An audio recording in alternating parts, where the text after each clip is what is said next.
Hello, hello, good morning. Welcome to my channel. My name is Cindy and I'm a teacher and I'm on my way to school. So we had a few days off last week for Thanksgiving and honestly it went by fast. So we had Monday, Tuesday school, then we had Wednesday off, and I'm trying to think about my days, what we did the last few days. Wednesday, I really spent just really chilling, like just resting and chilling, basically. Thinking about things that I need to do the next few days and just resting. I was exhausted. So Wednesday I did that. Thursday we went to my daughter's house for Thanksgiving, which was a blessing. And she lives about an hour away from me. So we actually picked up my mom and we drove her to Thanksgiving. Hey, good morning, Phyllis. Happy Monday. So we brought my mom to Thanksgiving and she's 85, so she's getting up there, and you never know when the last, holiday is going to be that your elderly parents are able to participate. So it was an interesting day. She was a little out of sorts because she doesn't really get out in crowds a whole lot. Hey, Kelly. So it was interesting. So it's an hour away, so I didn't really want to.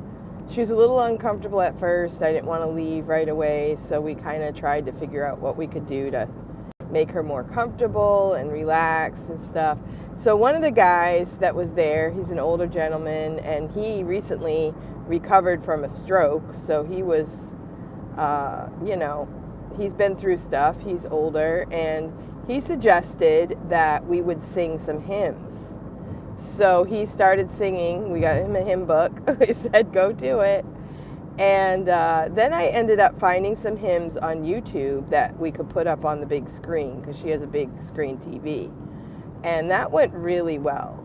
I just played them on my phone and did the screen share on my phone, or whatever you call it, screen mirroring or something. And it was great. So we sang hymns for a while, and that got us through until it was time to eat dinner. It is 35 degrees today, and so that's the weather. We are due with some snow tomorrow. So Tuesday, they're saying Tuesday and Thursday. So I don't know what that means for school. Like this time of year, it's not majorly icy, but Saturday, I actually went to visit a friend only a few miles from my house. And I left at, I don't know what time it was, 5 maybe. It was kind of, early afternoon. I went to visit and have some tea and chit chat. And she lives like 3 miles from my house. And so I went to visit her, and when I got in my car to come back, the scenery is so gorgeous this morning. When I got in my car to come back, I noticed that it had been kind of spitting some rain, snow stuff on Saturday, and the roads were pretty bad. They were like, that black ice. So I drove really slow, and I can see there's little black ice on the sides of the road right now, but the roads are pretty good. But so this time of year, you don't know if you're going to get hit ice or not. You could easily hit black ice. So it's good to be aware and careful. And there were lots of accidents on Saturday because of it. So, student driver in a truck. I've never seen that. So, we're on our way to school here, and 36 degrees now. So this will be a full week of school, and at the end of the week on Friday, we're having what you call vendor fair. So we're going to have people come to sell things for Christmas stuff.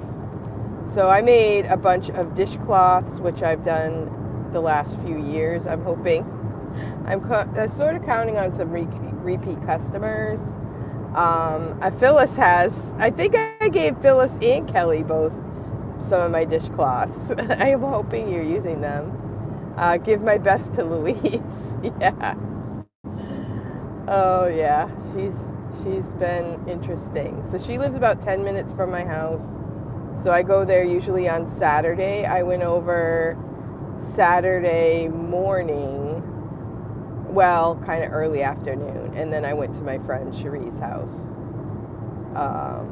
I don't know, my days are running together. I think I went to Cherie's on Friday, but I can't remember. But anyway, so Friday morning, my friends and the last couple years, we've gone to the beach on Black Friday morning. I'm not a shopper for Black Friday. I love to shop, but I do not like to fight the crowds. I do not like to fight for a parking spot. I mean, I just really don't need anything right now. So, and Amazon's my friend. If I want something, I'll just order it and have it delivered. Which I know is bad because, that's, giving in to the living on the grid and all that stuff. But it is what it is. So me and my friends, we went to the beach. I got there at 7 a.m. and we watched the sunrise, and we did some prayers. We read some Bible verses. We did some prayers. We also blew the shofar. I have a shofar, and we call out to God, ask Him for help. And He's the God of the universe, and He knows us, and He wants to help us. So that's what we did on Friday morning. It was great. So I don't know if I'm going to go in December. I don't know if I've ever gone to the beach in December for prayer. I don't know. So that's an interesting car. Has an E, capital E, and an X. I just saw a sheriff drive by. Interesting. Okay. So we're moving on. We went to the beach, and I'm a teacher. So I did some schoolwork this weekend. I made a couple videos, and I'm making videos for my students because sometimes they're absent. We have students that go on vacations. We have students who, they're absent for health issues or, family things come up, and it's just really hard to keep everybody together. So, and plus I tutor, so I made some videos, and I'm going to use those for reinforcement. And when I have a concept I need the student to review, I can just send them a video, right? So it's like you can multiply yourself these days. And I do believe it's so important. It's so important. Education is taking a back seat in everybody's lives, but honestly, we pay more for education in New Hampshire than anything else. Our property taxes are ridiculously high, and we pay all this money for education, and yet many students are not getting, what they need from the education system. I just read an article this morning about this one person. They're starting a new kind of a organization to help parents teach their children, or help parents find the right resources for their kids. So this person was saying in the letter that many children today can't read in America. I don't know if that's maybe all around the world, but they might even go to school, but they still don't know how to read. They might, be in reading class, but they're not catching on to reading. And the article was talking about phonics, how we need to get back to phonics, and how parents need to, be there for their children. Teach your own children how to read. And if you don't know how to teach them how to read, call this number. It will help you. I love that. You know, we have help, and these people are in New Hampshire. They love, they want to just teach kids how to be smart.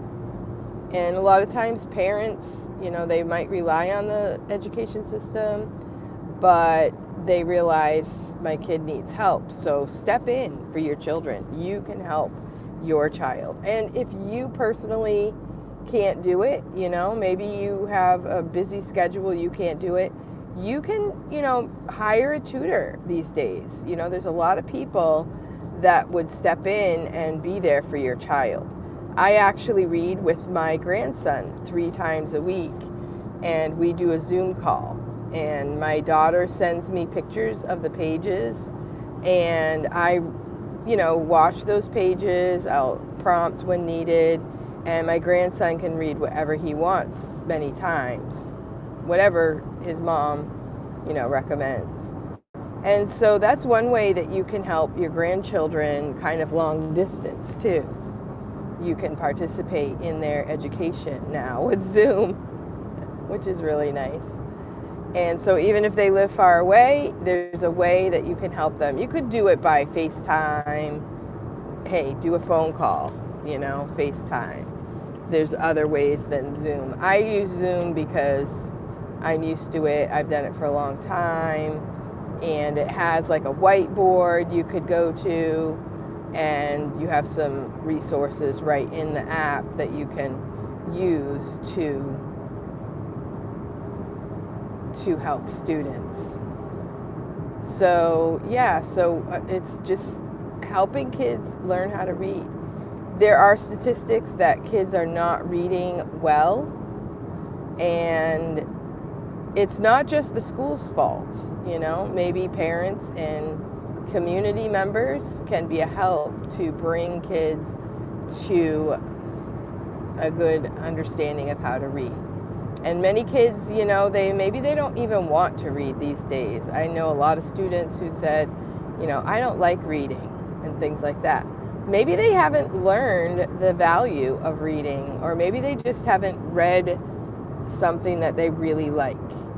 So you could be a person who helps them in that area. So just going around complaining, it just really doesn't do any good. People just complain about the schools, they complain about taxes, they complain about all this stuff. And if everyone gets involved to try to make the problems solved, then we'd all be a lot better off. So that's my 2 cents. I just thought it was really cool to read that letter today to say, you know, their superintendent of the schools in their town actually said they don't know how to teach kids how to read. And I get it, because when I had my first child, I was a college graduate. And my first child, I was teaching her K-5, and I thought, I don't know how to teach her how to read. And I've gone to college, and I'm a teacher. How do I teach this child how to read? Because it is complicated. But it takes, you know, daily practice, and there are resources. And I love it's Christian curriculum called ABECA by Pensacola Christian College. They do teach phonics. They have a plan to teach reading, which is grade friendly. Like if you have a K-5 student, they have resources for that. Then they have resources for each grade that is all, it all like builds on each other, and going from one curriculum to another can be hard on the students too. I've been on a school board where right mid-year they switch curriculums, and then they wonder why the kids have a problem with the concepts. Well, you've changed the entire, you know, curriculum and philosophy of curriculum, and then the students get confused. Now, I have lots of children of my own, and some of my kids actually learned how to read without really doing anything. They just watched everybody else, they observed, they figured things out, they had some resources that worked for them, and they just learned how to read. Others of my kids say they have dyslexia, and reading was a lot harder for them. So they had to, maybe get somebody else to read for them or read it slower, things like that. So there are different, problems that kids might have, and not everybody learns the same way. Reading can be a little bit complicated, but we can break it down, and I believe, parents being involved, maybe hire a tutor until your kid is reading somewhat proficiently. So let me know in the comments how you think. Thank you so much, Phyllis. Phyllis was a helper years ago. I'm just thinking back. I bet you there were times where Phyllis sat and listened to my kids read. Our kids were in the same school at that time too. So that school taught reading, was very good academically. So the kid had a good start. But, my oldest had a really hard time reading at first. My second daughter, she caught right on. She was reading chapter books like first or second grade. She caught right on. I taught a combination class about probably 8 years ago now. Oh, no, 10 years ago now. I taught first, second, third combination class. And all of those kids read proficiently by the end of the year. I had to find more resources because they finished all of their readers like a month before school ended. They were amazing. So there are schools that are teaching reading, and maybe there are just some different reasons why kids might get behind.